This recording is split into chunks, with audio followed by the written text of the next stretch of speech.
93% हमारे जवान और कई जेसीओ 35 से 37 वर्ष की आयु में रिटायर कर दिए जाते हैं, क्योंकि सेना में अनिवार्य है कि हम एक यूथफुल प्रोफाइल रखें। अगर हमको सियाचिन का पहाड़ चढ़ना है, हिमालय में लड़ना है, तो हम बेचारे जो हमारे बूढ़े हो जाते हैं मेरे जैसे, उनको नहीं रख सकते ज्यादा देर। तो जो हमारे सिपाही हैं 35 से 37 साल की उम्र में रिटायर कर दिए जाते हैं, जबकि तमाम civil services, police services, central police organisations के जो लोग हैं 58 से 60 साल तक सर्व करते हैं। ये अलग है, ये हमारे देश में ही नहीं, ये सर्व तमाम देशों में ऐसा है। इसीलिए मिलिट्री पेंशन के मामले और जो सिविल मिलिट्री का जो मामला है वो मिलाया नहीं जाता था। ठीक है, बिल्कुल अलग थलग दो चीजें हैं। आप एक क्लर्क जो कि दिल्ली में बैठा है उसको सियाचिन में चढ़े हुए एक जवान के साथ कंपेयर नहीं कर सकते। प्लीज इसको करना बहुत गलत है, नहीं कर रहे हैं। नंबर 2 चीज, 1973 में आप जानते हैं कि जो हमारी पे कमीशन होती थी 1973 तक अलग होती थी, सिविलियंस के साथ नहीं जोड़ी जाती थी। नंबर 2, हमारे अफसरों को रिटायर होने पर 50% लास्ट पे ड्रॉन मिलता था। जेसीओ जवान को 70% लास्ट पे ड्रॉन मिलता था। उस वक्त सिविलियंस को 33% मिलता था।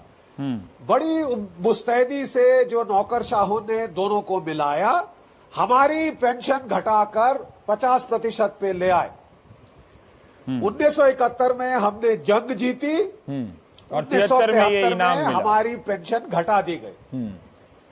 समझ गया। ये देखिए अपने आप में एक अजूबा है कि हम लड़ाई जीत के दे रहे हैं आपको, इतनी कुर्बानियां दी, इतने लोग मारे गए, हाथ पैर टांग गए, और ऊपर से हमारी वो कर दी। देखिए प्लीज समझिए, नहीं रवीश एक मिनट में मैं प्लीज समझिए कि अगर 35 या 37 साल की उम्र पे एक जवान घर आता है, उसके बच्चों की पढ़ाई शादी सब उसके आगे है, कैसे वो करेगा?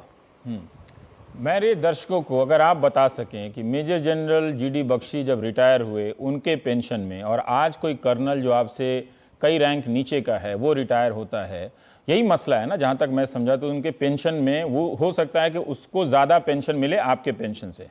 क्या मैं सही समझ रहा हूं?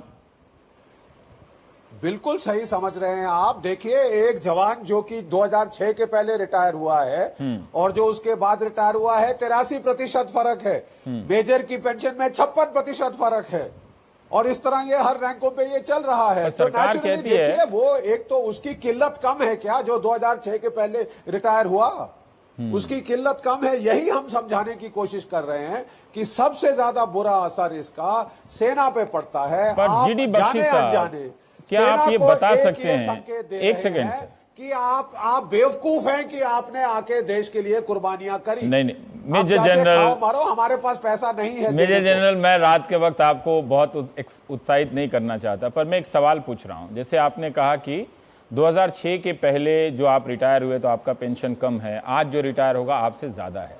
सिविल सर्विसेज में क्या ऐसा होता है क्या? 2006 के बाद, हाँ, सिविल सर्विसेज में ऐसा होता है क्या? चीफ सेक्रेटरी आज रिटायर हुआ तो उसका पेंशन, राइट, एक सेकंड सर, आज कोई चीफ सेक्रेटरी रिटायर होता है? व्यक्तिगत रूप पे क्लियर कर दूं कि 2006 के बाद रिटायर हुआ हूं मैं पर्सनली अफेक्टेड नहीं हूं।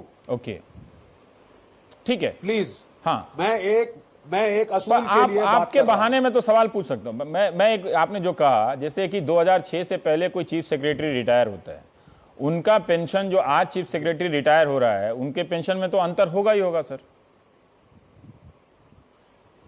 आप फिर वही कह रहे हैं कि एक आईएएस के बाबू को जो कि दिल्ली में एयर कंडीशन ऑफिस में बैठते हैं, आप कंपेयर कर रहे हैं सियाचिन में बैठे वो मैंने नहीं किया। मैं मणिपुर में जो आज मारे गए उन बच्चों से आपने शुरुआत करी।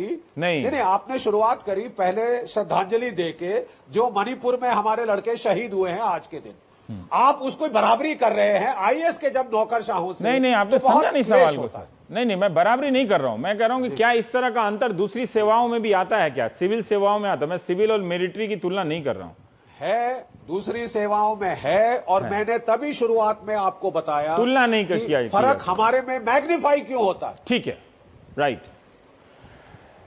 फवाद साहब, मैं अब आपसे 37 साल की उम्र पे आ जी। रहे हैं।